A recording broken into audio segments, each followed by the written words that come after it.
You're listening to the Picks from the Paddock, Turf Talk podcast. Hello everyone, we are back. It is the Turf Talk podcast with myself, Rory Paddock.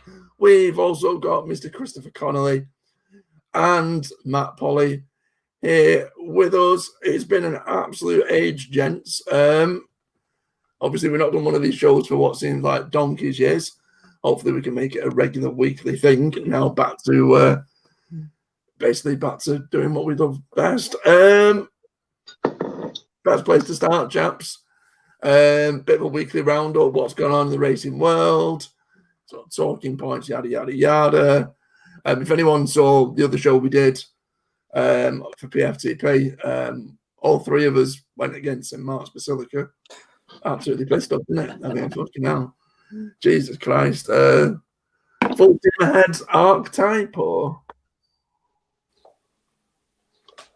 Was that a question? Yeah, archetype or somewhere else. Or? No. Way too much pace for an archetype. I'd be thinking he saw that out really well, that stiff mile of quarter, to be fair. But he's got a good turn of foot, and a strong run mile is equally suitable for him. So, his options are open, aren't they? He obviously likes a bit of cut in the ground. So all the autumn, the QE2 and races like that, the Champion Stakes, if it's too firm at Goodwood or York for the Sussex or the Juddmonte International, he's just got so many options now. It's ridiculous. Yeah, fucking decent, wasn't it, Chris? I mean, Jesus Christ. Yeah. I mean, the first horse I discounted out of the three, personally, I couldn't have had him. Just thought you were up against a couple of horses that would know too much on the day, a couple of gnarly types who could battle it out. And it was an interesting race to watch because Mishriff come there swinging away. You just wonder whether Mishriff might have gone over the top. He's travelled all over the place, hasn't he, to be fair. He's probably had a hard enough campaign as it is. He looked like he were going to dot up. A day fought back, typical tenacious run from him in second. He probably wanted it softer. But you have to say that St. Mark's Basilica, he one of his dangly bits out, didn't he? I mean, wow. And I would imagine if he were mine, he'd be going to the Juddmonte next. He just looks an ideal type for that, especially if they go a decent clip. I can't personally see anything having the turn of foot to deal with him, or they won't be able to run the race quick enough because he does a typical thing of the Aidan O'Brien horses do. He battles as well. There was one point in the race yesterday where I thought he's beaten, but he came straight back into Ryan's hands, and he absolutely scooted away in the end. He were really impressive and made a right wally out of me anyway. Yeah, I know it was one of those. I was the same. I didn't think that based on what he's done recently, all right, fair enough. He's won his last few, but I didn't think. I think for the last few seasons, I've been a bit sort of disappointed with the 3-year-olds. So maybe there's a bit of a sort of a hangover from that notion that there's not been a standout 3-year-old for a couple of years. That I kind of poo-pooed its form.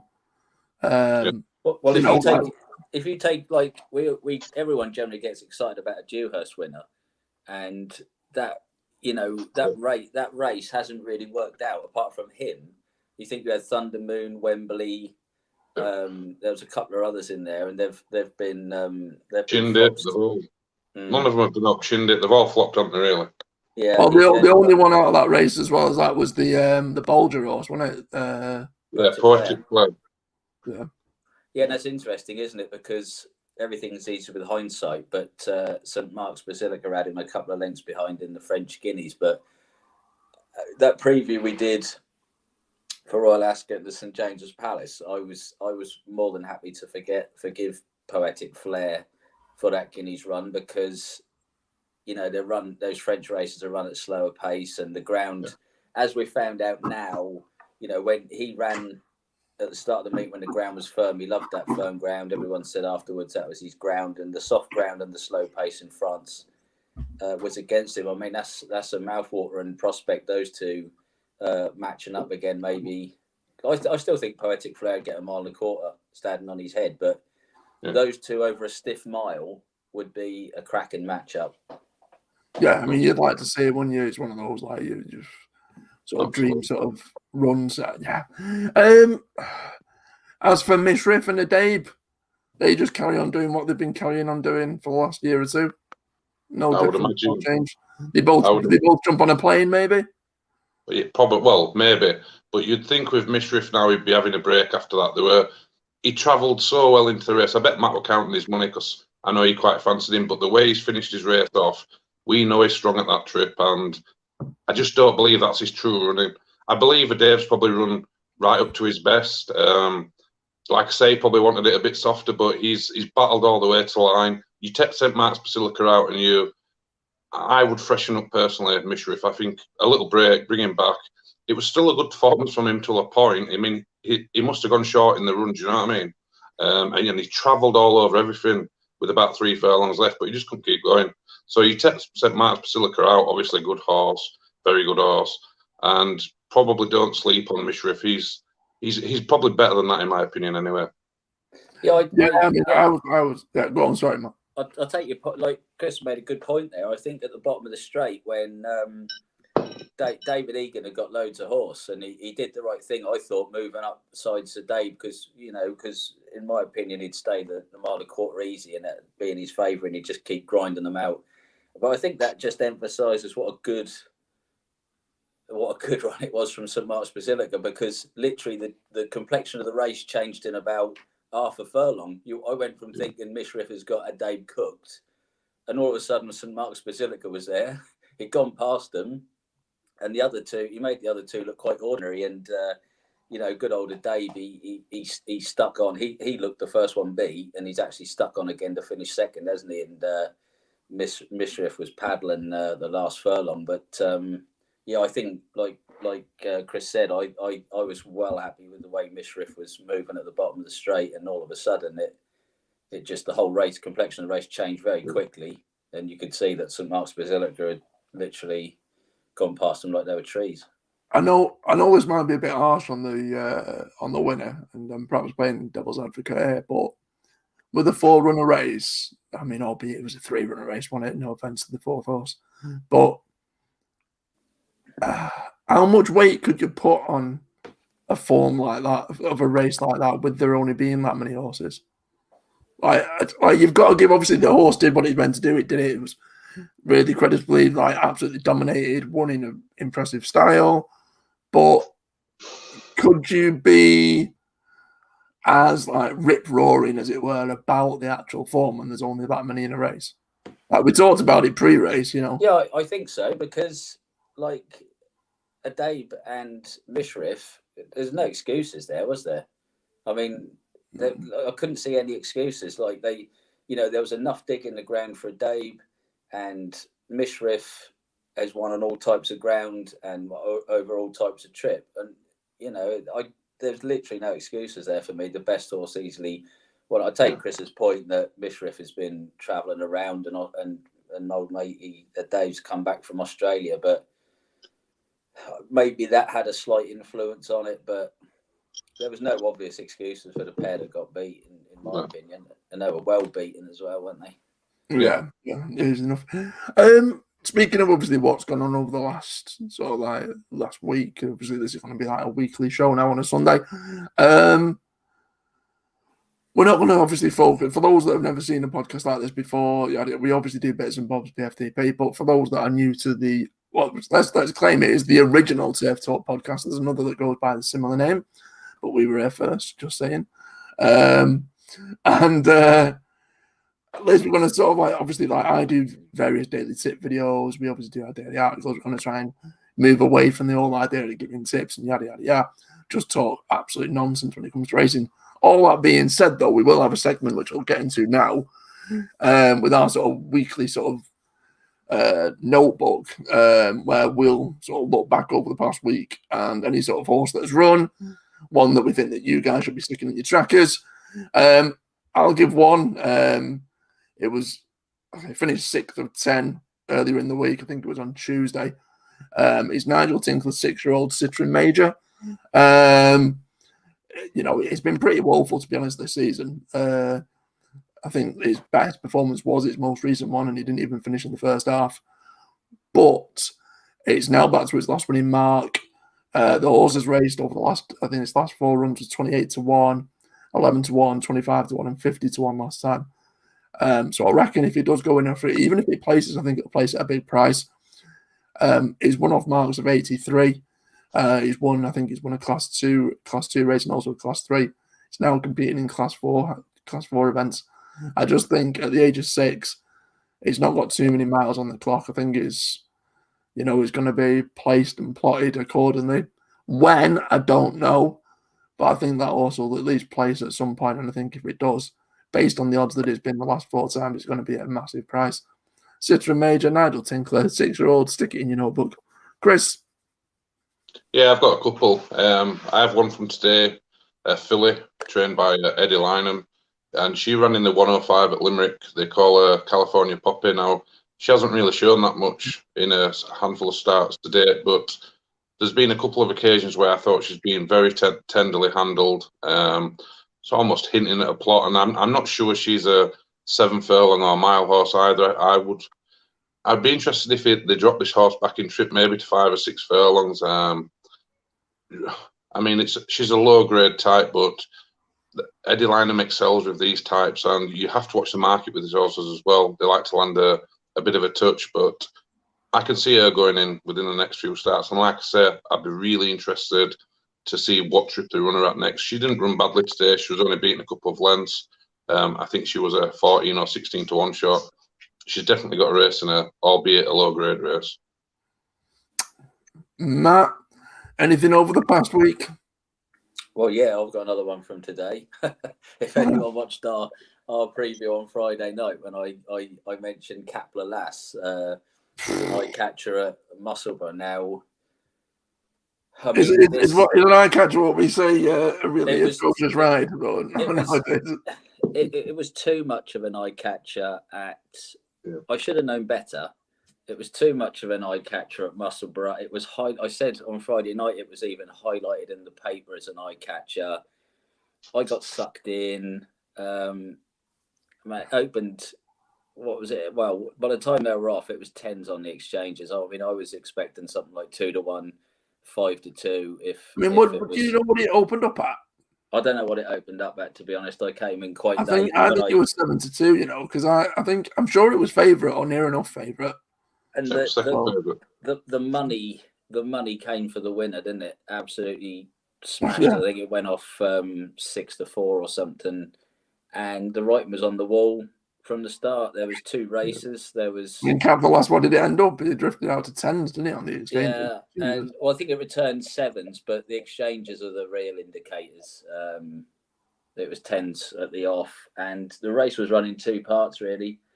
The winner was on the front end, and with 2 or 3 others, and the rest of the field were biding their time, shall we say, and under a fairly sympathetic ride.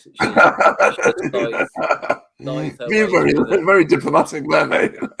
Scythe her way through the field and finish her running on 4th. So, the writing was on the wall, but there will be another day for Kapla Lass, but it's anyone's guess as to what day that will be. So I'm not going to dwell on that. We know these things happen.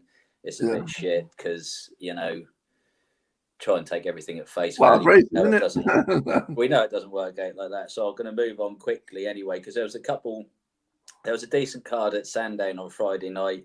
7 furlong maiden winner Sonny Liston looked really impressive. I thought he returned at 18-1, beating a odds-on favourite of the Queen's. I don't know if they were expecting that, but he absolutely hacked up under new professional jockey Marco Gianni. And maybe one to, I wouldn't say avoid, but Caboo, who was the talking horse at Ascot, made his debut, didn't he? There was a lot of money for him. Ran a great race for an inexperienced horse, finished 5th, but he went off favourite for a listed race on at Sandown on Friday night, was put in his place. So no doubt the horse has got ability, but he'll no doubt keep going off favourite for these types of races, and he'd probably always find one too good. But I'm not saying one to avoid, but if he keeps going off favourite, I'll be happy to take him on. Yeah. Chris, I want to come to you. Like, you obviously mentioned E Street Review yesterday. I napped in the Racing Post as well. I know, I'm sure people watching this and punters will know that if you end up with a horse who pays you off well, you end up with a bit of an affinity for it. I mean, I remember napping it and it won at 25-1. It was skyrocketed up the Racing Post table. It was brilliant. Happy days. All of a lifetime. Brilliant. I'm fucking singing its praises. Practically hanging out the back of it. Jesus. But would I be is it heart over head to follow that horse, or has it gone off the cliff now? Am I well and truly like up to my eyeballs in the Street Review, smacked off my tits, going happy days, give me as much as I can, or do I need an intervention? I need to say enough's enough. Do you know what I mean? When it stopped being fun, stop. Yeah, it's all about price with that horse. If you ever, I was astonished he went off 9-4. I know there were non-runners, but what shocked me even more, you're drawn in stall 1. Just try make all. I mean, you see it so often, horses making all at Beverley from stall 1 or a low draw. He'll pop up, there's no doubt about that, but it's betting him at single figure odds or odds that are not each way odds. Yeah. And he's going to be bet nowadays because he's on a decent mark. I mean, he's threatened a few times this year, but I was so disappointed with how he ran that it won't be for me next time. He's probably going to be too short. People going for compensation. Like I say, I think he will win, but you don't want to be following him every time he runs. I mean, he runs nearly every a case where he's the horse that follows up. Like he'll have to go in to then follow up again, perhaps at a bigger price. No, I wouldn't trust him to do it. I wouldn't trust him to be following up. I mean, I was surprised. Go on, sorry. And I would just say I'm surprised how consistent he. I mean, you can look at an horse's form figure and think they've run badly. He's run consistently well last few times now, and he hadn't run badly yesterday. It's just so disappointing that he's not even managed to place in a race like that. I mean, that's one of his off days. Like I say, he'll win somewhere, but you won't want to be betting him at short odds. No, well, in that case, see, it's a horse, and I'm going to go against what I've even outlined here. He didn't even run in the last week, but it's a horse that I'm waiting to see come out. So I might as well give it. If we're going to be doing this weekly, then I promise I'll stick to the weekly thing. But Brother McGonagall, I think it's Tim Easterby's. Yeah. I think that's due a win at some point soon. So get that in your trackers. I've not brought it up. I just know it's there in the back of my head. I don't, unlike these two guys, I don't have a memory. Moving on for what's gone on, lads. 2 features that I'm going to bring in. One of which I'm going to basically test your guys' knowledge in terms of racing. I own my hands up. I'm fucking atrocious when it comes to you compared to you two. Jesus Christ. Can only about remember the last time I had a winner. And that's not fucking recently either. But so we've gone through the notebook. We've had a look at last week's racing. So yeah, next feature, testing you two knowledge, pitting you up against each other in what we're going to title Who Am I? Basically, I've got 5 horses in front of me here, chaps. I'll give you 5 clues to each horse. You can tell me who it is. You'll win the points. However, cash prize. I mean, if you want to pay yourself, that's fine. To be honest with you, I'm just glad that all three of us can function after the England win last night. So, just going back to what we were saying about our horses and horses to follow and all the rest of it. There was a theme there. I don't know if you recognised it. The Easterby theme. All Easterby horses of one variety or another. The Northern Sprint Handicappers up here. Jesus. I mean, some people just have a type. Do you know what I mean? Some people go for leggy blondes. I like to see Easterby trained sprint handicappers, you know. However, with those guys, oh, fuck you, man. I'll be more original next week, I promise. I'll look at all the maidens. So what I'll do is I'll start off with one horse, go through the clues. However, a bit of a twist with this.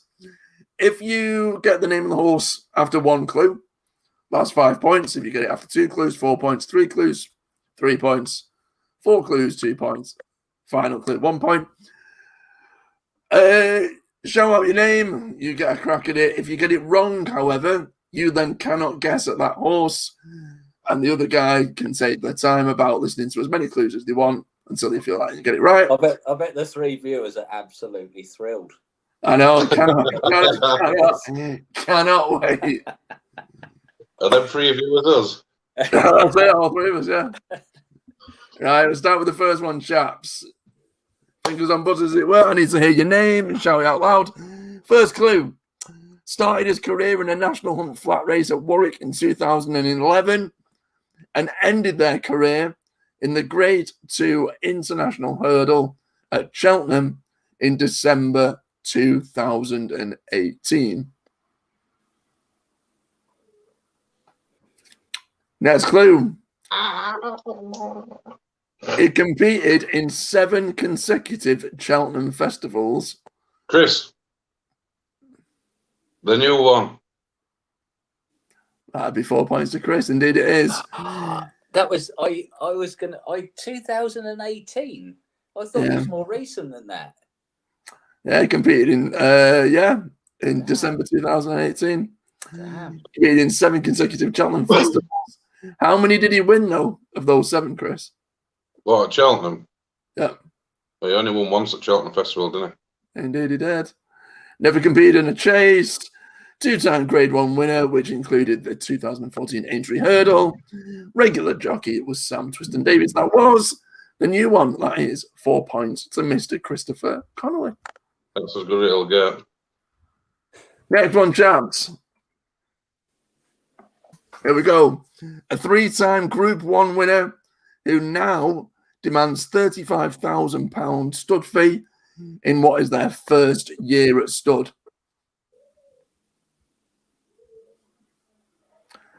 Clue number 2. In his career, he finished second to this year's Queen Anne winner. I can't remember who won the Queen Anne. No, I can't. I definitely didn't bet it. Clue number 3, chaps. Went unbeaten as a 2-year-old, but only won once the following year. Oh, it's the Godolphin horse. Matt. Oh, there we go. With 3 points with Matt. He's fighting back. It is Pinatibo. Last victory came in France. Raced under the royal blue silks of Godolphin. There we go. There we go. Matt's back in it. My name is not Pinatubo, by the way. Sorry, I shouted it out first. I'm there saying it's a Godolphin horse. Well done, dickhead. Well done, yeah. That narrows it down to about... Don't do that. I don't know, about 20% of the UK racehorse population. Right, horse number 3, chaps. Here we go. In the penultimate season of his career, he competed in a Hennessy, a Cheltenham Gold Cup, and a Grand National, but didn't even place in any. So a Hennessy, a Cheltenham Gold Cup, and a Grand National, all in the last year, but didn't place in any of them.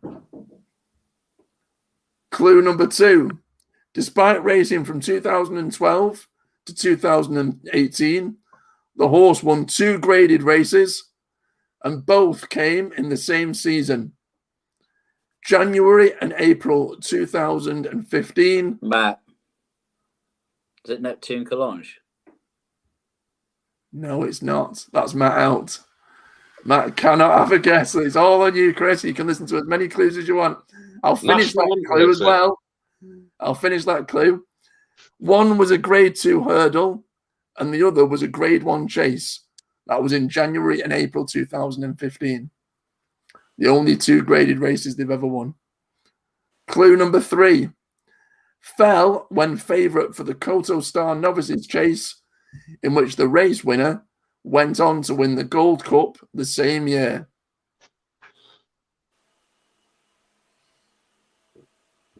Oh, I know horse. I can't think of name. Clue number 4. Owned by the famous Stewart family and sported the red, black, and white silks. Big Bucks. Are you actually guessing Big Bucks? Yeah.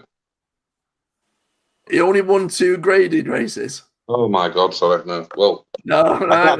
Well, that's Chris out. And the Paul Nicholls trained runner competed in 2 Cheltenham Gold Cups, finished 5th in the 2017 renewal, won by Sizing John, and pulled up the following year, in which Native River claimed success. Yeah. Well, that good hurdle, I've forgotten the name of him. Yeah. The novice race that he fell in was actually won by Connie Gree, who then went on to win the Gold Cup that year. Yeah. The horse, chaps, is Sapphire Daru. Yeah.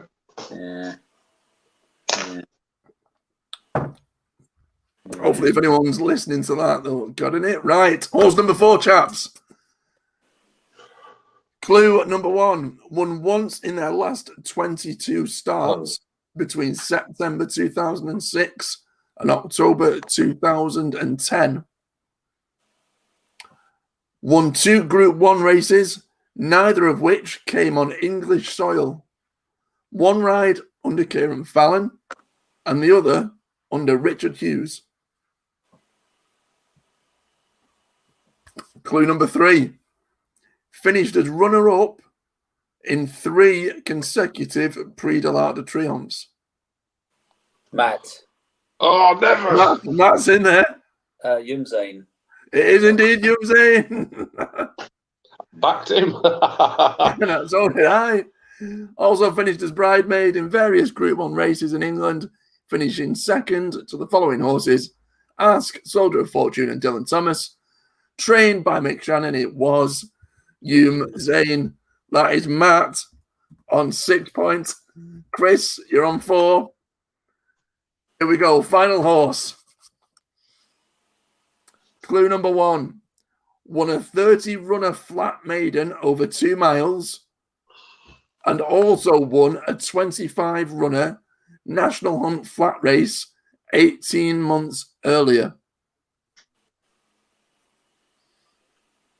Clue number 2. The last Grade 1 race they competed in was the 2009 Hatton's Grace Hurdle over 2 mile 4. I'll never know. Clue number 3 even. The last win they claimed was the 2 mile Maplewood Developments Hurdle at Punchestown when winning a 4-runner race as the 14-1 outsider.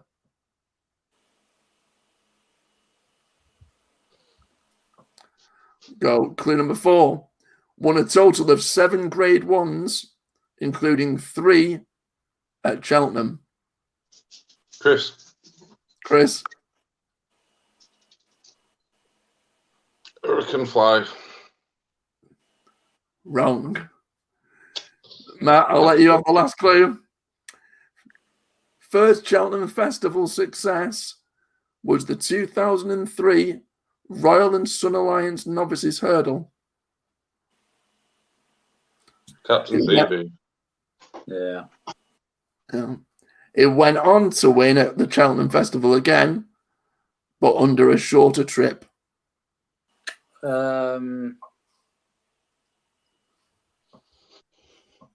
They won the 2 mile 5. It must be. Oh my goodness! I've no idea. The bumper should give it away, but it hasn't. Who was it? Bumper, did you know? Former champion hurdle winner, Hardy Eustace. Oh. Is that what you said? Did you say it about champion hurdle? No, I didn't say anything about champion No. hurdle. I was being intentionally a prick. No, Hardy Eustace, however, Matt. It's all forgotten. It doesn't matter.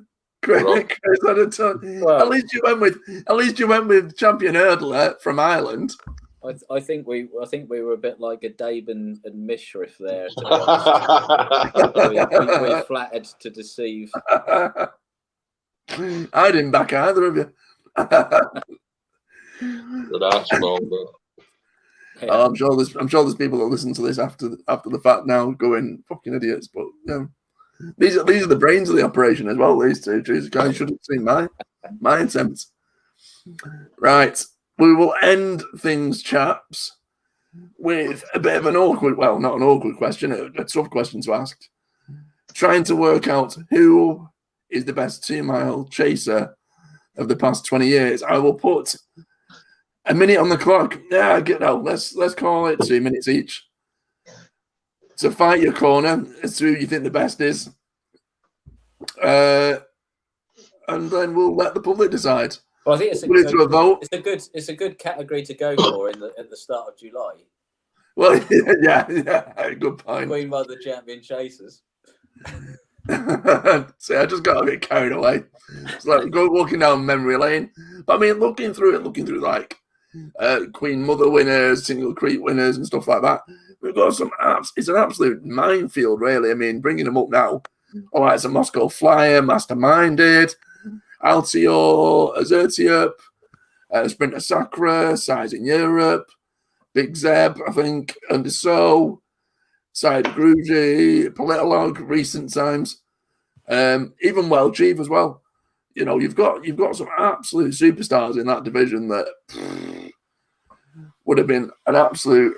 I mean, you know, even Koto Star was a decent 2-miler earlier on in his chasing career as well. You know, they won 2 Single Creeks.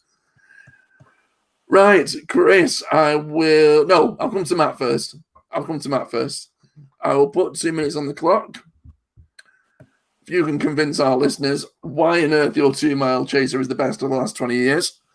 And your time starts now. Well, this is not quite as tragic as trying to choose who your favourite child is, but it's on a par. So when it comes to 2-mile chasers, there's only 4 really that can be considered: Masterminded, Moscow Flyer, and the 2 Henderson horses, Altior and Sprinter Sacra. And the reason why I came to my decision of Sprinter Sacra is because you have to look. I look for potential flaws in horses. Now, I think on Masterminded's first champion chase win, I think that was so emphatic. I think he'd have beaten any horse from any generation that day. He won it again, wasn't quite as emphatic, and you know, he was a good horse. Now, Moscow Flyer, he had a jump and floor, didn't he? He probably had the hardest opposition to face in his era, but the flaw in him was his jumping would let him down. Altior, hard to crab a horse that won so many races on the spin, but he always used to hit a flat spot. So Sprinter Sacra had it all. He travelled, he jumped, he went on any ground. The quality of opposition he beat when he absolutely smashed Size in Europe, home and away, beat him at Punchestown, beat him at Cheltenham by multiple lengths. He even briefly stepped up to 2.5 miles to hammer Q Card in the Melling Chase at Aintree, which was a sensational performance because you could argue 2.5 miles was Q Card's distance. And the comment in the Racing Post he won that day was smooth headway to joint leader 2 out, led on bit between last 2, clear last, very impressive. I mean, a horse had got it all, and it wasn't just about raw ability with him. He had almost 2 years off with his heart condition. He came back and won another Queen Mother Champion chase, beating an 8-year-old Underso. And then absolutely hammered Undersow again at Sandown the following month. So, and that's your time. He was the complete package. I mean, it's hard to really argue with a horse as good as that, but I know that you will do, Chris. I mean, you're a northerner, you'll have an argument anyway, but are you ready?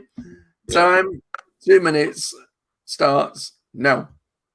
Yeah, it's really hard to argue against Sprinter Sacre. He was probably as complete a horse as you will ever see, and he came back from a physical problem or a health issue anyway. Most horses wouldn't. He just won the majority of his races, pure strength. That's what I always thought about him. He was almost like the Unbreakable, a bit like the Titanic, but disaster struck, come back, won the champion again. And he beat some very good horses, the likes of Undersow. So very, very high-end horse. But for me, Moscow Flyer was he beat all the others. That for me, he beat the best horses at the time, the likes of Well Chief, Azertube. We're talking top class 2-milers now. And whenever I think back to the great days of the 2-mile races, I think to the Tingle Creeks, I think to the Queen Mothers that they ran in, them three. I know he had a bit of a habit of falling. He did that over hurdles as well. But we're talking about a horse now who was never good enough to win a bumper, which is probably surprising to some. But when you go through some of the races he won, I mean, he won the top. I can't remember the name of the race, but he won the champion novice hurdle as a hurdler. His record is just, honestly, his first 20-odd starts without falling, he won almost every single time. It was more of an unseat thing for him, to be fair. He had a rick in him for sure, but the way he won at the Tingle Creek that year with Azertube and Well Chief, it was one of the great races of all time. The way he won at Cheltenham, I mean, for me, he's grossly, grossly underrated. No doubt about it for me. Don't even need to keep going on. Moscow Flyer, best 2-mile of all time, or the best 2-mile of the last 20 years. Yeah. Yeah, I mean, geez, like I said, we went through the list before we started the show, and bloody hell, there's some absolute, beasts in that lineup. I mean, even horses that go on to bigger and better things, like we talked about, Koto Star, you know what I mean, who competed in that division. You look through it and just, it's been an absolute stacked division for goodness knows how long. I mean, even in recent times, I mean, even Politolog's done relatively well, and we think that's probably a substandard 2-miler compared to some of the absolute superstars we've had. What I will do, though, is I will let the public decide. Get you guys who are watching and listening, they can go cast their votes. Yeah, we'll see who comes out on top this time next week. We'll come up with another set of rules, another stipulation in terms of, who we sort of tackle. I'll let you guys debate that. Obviously, I've been Rory Paddock. He's been Chris Connolly. He's been Matt Polly. It is the Turf Talk podcast for picksonthepaddock.co.uk. Make sure you stay tuned. Get involved next week. And make sure that you give us a like, a share, and whatever you do on social media.